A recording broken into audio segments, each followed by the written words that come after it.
কিভাবে রক্ষা করবে? অনেক মুরব্বী আছে, বলেন কিভাবে করব? কিভাবে করবেন?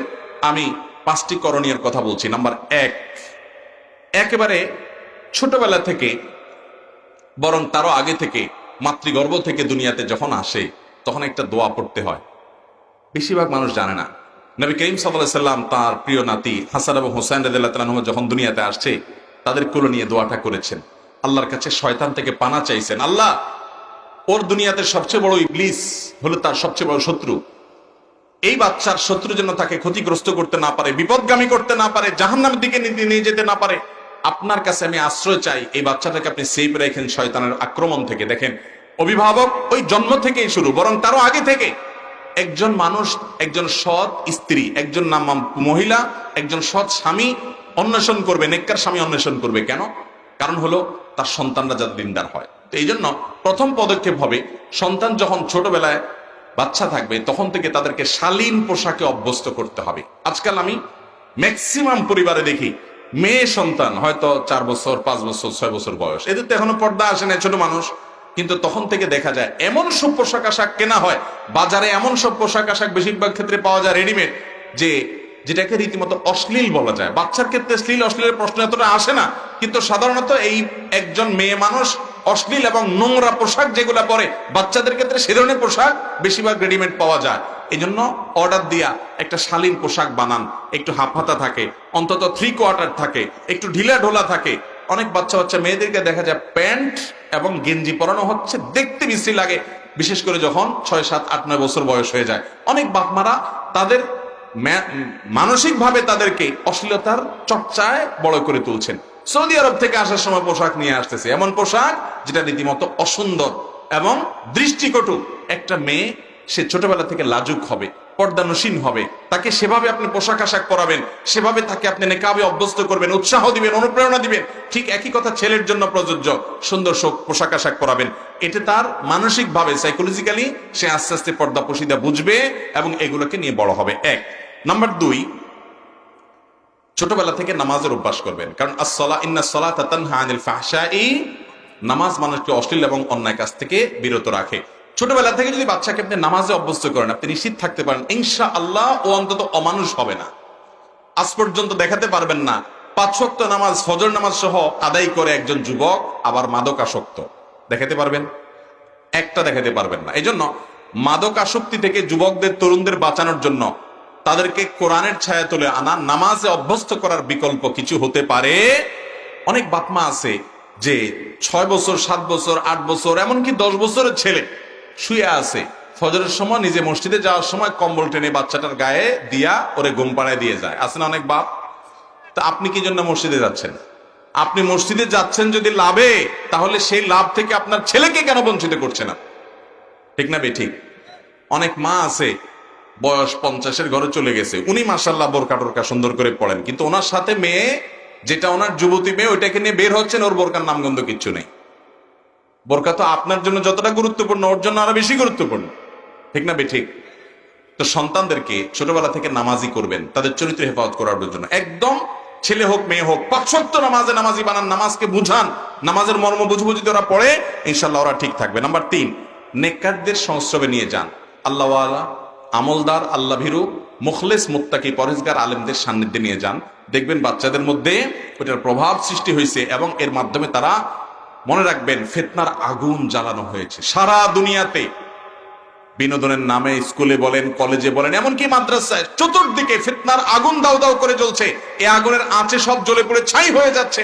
আমাদের বাচ্চাদেরকে যদি বাঁচাতে হয়, তাহলে ওলামায়ে কেরাম, দিনদার, মুত্তাকি, আল্লাহওয়ালা, পরহেজগার মানুষ পরিমাণ কমে যাচ্ছে আস্তে আস্তে, তাদের কাছে নিয়ে যেতে হবে, তাদের সান্নিধ্যে বসাতে হবে, ওয়াজে, মাহফিলে, দ্বীনি প্রোগ্রামে নিবেন, তাদেরকে নিবেন।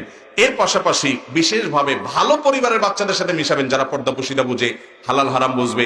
ছোটবেলা থেকে তাদেরকে কাউন্সিলিং করবেন যে কেন তাকে অশ্লীলতা ছেড়ে শ্লীলতার পথে আসতে হবে, কেন তাকে নোংরামি ছেড়ে ভদ্রতার পথে আসতে হবে, এগুলো বোঝাবেন এবং খোলামেলা বাচ্চাদেরকে সময় দিবেন। নাম্বার 4, বাচ্চাদেরকে মনিটর করবেন। অনেক বাপমা আছে, মোবাইল একটা দিয়ে বসে আছে, খোঁজ খবর নাই, ওই মোবাইল দিয়ে কি করে না করে, কোথায় যায় না যায়, মা বাবার কোনো খোঁজ খবর নাই। বলেছে না, ওর যদি এসব দেখতে যায় তাহলে প্রাইভেসি নষ্ট হয়। ইউরোপিয়ান এবং পশ্চিমা দুনিয়া ধ্বংস হয়ে গেছে, তাদের পরিবার ব্যবস্থাপনা ভেঙে পড়েছে, তাদের ছেলে মেয়েরা সব শেষ হয়ে গেছে, পারিবারিক কোনো বন্ডিং বলতে কিছুই নেই।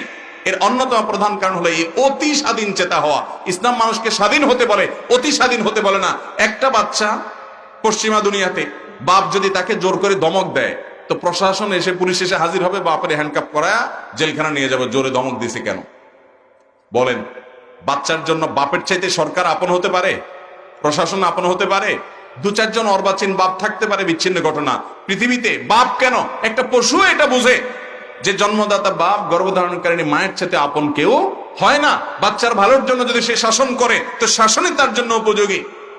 আমাকে একবার টোকিওতে এক বাংলাদেশি ভাই বলতেছেন, হুজুর বহুত কষ্টে পোলাপানকে এ দেশে আনছি আমি, অনেক কষ্টে, বহু টাকা পয়সা দিয়া আমার ছেলেটারা আনছি, তখন পিচ্ছি ছিল, এখন মাশাআল্লাহ সে 7-8 উঠছে। আমি একদিন তাকে একটু জোরে ধমক দিছি, কারণ সে একটা মেয়ের সাথে হারাম সম্পর্কে জড়ায় গেছে। আমি দেখছি যে ওর লাইফ শেষ হয়ে যাবে, ধ্বংস হয়ে যাবে ও। আমি ওকে এই টাইপের কোনো একটা অপরাধের কারণে তাকে আমি একটু মুখে শাসন করছি, কোনো গায়ে হাত দেই না, একটু ধমক টমক দিছি। সে সাথে সাথে ফোন কল করছে থানায়, পুলিশের কল করে বলে দিছে আমার বাপ আমাকে ধমক দিছে, আমি মানসিকভাবে ডিপ্রেসড, আমি এটার বিহিত চাই। সাথে সাথে থানা থেকে পুলিশ এসে আমার উঠে নিয়ে গেল, আমার লকআপে আটকায় দিল। এরপরে বলতেছে ঠিক আছে, রায় হলো যে তোমাকে ছেড়ে দেওয়া হবে, তোমার ছেলেকে একটা ফ্ল্যাট ভাড়া করে দিবা, সেখানে সে থাকবে, কোন মেয়ে আনবে, কোথায় যাবে, মদ খাবে না কি করবে এটা তার ব্যাপার, তুমি ফ্ল্যাট ভাড়া করে দিবা, তার দিকে তাকায়ও কথা বলতে পারবা না, অর্থাৎ ধমক দিতে পারবা না। যদি ফার্দার তুমি তারে কিছু বলছো আর সে আমাদেরকে অভিযোগ করে, তো তোমার খবর আছে। আমাকে ওই বেচারা জড়ায় ধরে বলতেছে, হুজুর এই দুঃখের কথা কাকে বলবো, সবাই তো জানে জাপানে আছি, ফ্যামিলি নিয়ে খুব সুখে আছে, শত শত প্রবাসীদের দুঃখের কথা আমার বুকে আছে। সন্তানদের আপ টু ডেট টেডি বানাইতেছেন, মানুষ বানানোরে মুসলমান বানান, জীবনটা উপভোগ করবেন। এই জন্য সন্তানকে মনিটর করবেন। পশ্চিমা দুনিয়ার কথা শুনে অতি স্বাধীন করতে যাবেন না, ধ্বংস হয়ে যাবে সব। বাচ্চা একসময় বুঝবে যে আমার বাপ, আমার মা আমাকে শাসন করেছে, কড়া করে দিয়েছে আমার ভালোর জন্য। এই জন্য তাদের মনিটর করবেন, যে তার কোথায় যায়, কার সাথে মিশে, মোবাইলে কি করে না করে মনিটর করবেন, ডিপ মনিটর। আমি ব্যক্তিগতভাবে একটা ছেলেকে তাতে নির্দিষ্ট করে বলতে পারি, আপনারা বললে সবাই চিনে যাবেন, নাম বলবো না, খুব নাম করা একজন আলেমের ছেলে, খুব নাম করা, এক কথার নাম বললে চিনে যাবেন, কিন্তু আমি নাম বলবো না, শুধু শেখার জন্য বলি। ওনার ছেলে মাদ্রাসায় পড়ে, কেমনে জানে একটা মেয়ের সাথে সম্পর্ক, খুব বাজে একটা অবস্থা, সে এখন জীবন দিয়ে দিবে, হান করবে, তান করবে, বাড়ি থেকে চলে যাবে, এরকম একটা অবস্থা।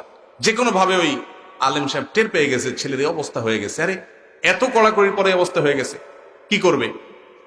তো আমি বুদ্ধি দিলাম যে ভাই, মোবাইল টোবাইল যা আছে এগুলো সব সিজ করে ফেলা, বড় যেগুলো সিজ করে ফেলে যদি অ্যাক্সিডেন্ট করবে, অ্যাক্সিডেন্ট কিছু হবে না, এগুলো হুদা মিশা কথা, বহুত পোলাপান এখন ভয় দেখায়, ফালতু কথা, ধন্যবাদ। সিজ করেন, সব সিজ করে ফেলছে, কোনো ডিভাইস তার কাছে নাই, এবং তাকে দীর্ঘদিন বেশ কঠিন মনিটরিং এ রাখছে। মাত্র আমি বললাম মাত্র 3 মাস চেষ্টা করেন। কয়েক মাসের মধ্যে আলহামদুলিল্লাহ দেখা গেল যে বাচ্চার মধ্যে সব পাগলামি ছাগলামি মাথা থেকে ঝেড়ে সব শেষ হয়ে গেছে। প্রথম অনেক জ্বালা পোড়াও করছে, উল্টাপাল্টা করছে, কষ্ট হয়েছে, একটা সময় সে এগুলো সব ভুলে, যখন সম্পর্ক সব ছিন্ন করে দেওয়া হয়েছে এবং সকল যোগাযোগ ব্যবস্থা বন্ধ করে দেওয়া হয়েছে, কিছুদিন মনিটরিং রাখছে, আলহামদুলিল্লাহ ঠিক হয়েছে। এটা সব বাচ্চার জন্য একই পলিসি আপনার অ্যাপ্লাই করবেন তা না, এক এক বাচ্চার জন্য এক এক ভাবে অ্যাপ্লাই করে আপনার বাচ্চাকে বাঁচাতে হবে। এটা কখন সম্ভব হবে? যদি আপনি টের পান যে ও ধ্বংস হচ্ছে। অনেক বাপ মা আছে শুরুতে কিচ্ছু বলে না, ধ্বংস হইয়া ওই লিটনের ফ্ল্যাটে যায় উঠছে, কিচ্ছু বলে নাই, না একটু এই বয়সে একটু আধটু করে। এরপরে যখন একটা অমানুষ মেয়ে বিয়ে করে পালায়া রাস্তা রাস্তা চলে, বা মেয়ে ছেলের হাত ধরে অজাগায় কুজাগায় যায়, এরপরে এসে আমাদের কাছে এসে বলে, হুজুর একটা তাবিজ টাবিজ দেন, যদি বাঁচান যায়, তাবিজ যদি টাইনা আনতে পারে। আপনি কাজের কাজ করবেন না, তাবিজে টাইনা আনবে। এই জন্য মনিটরিং করবেন বাচ্চাদেরকে, ছেলে মেয়েদেরকে ডিপ মনিটরিং করবেন।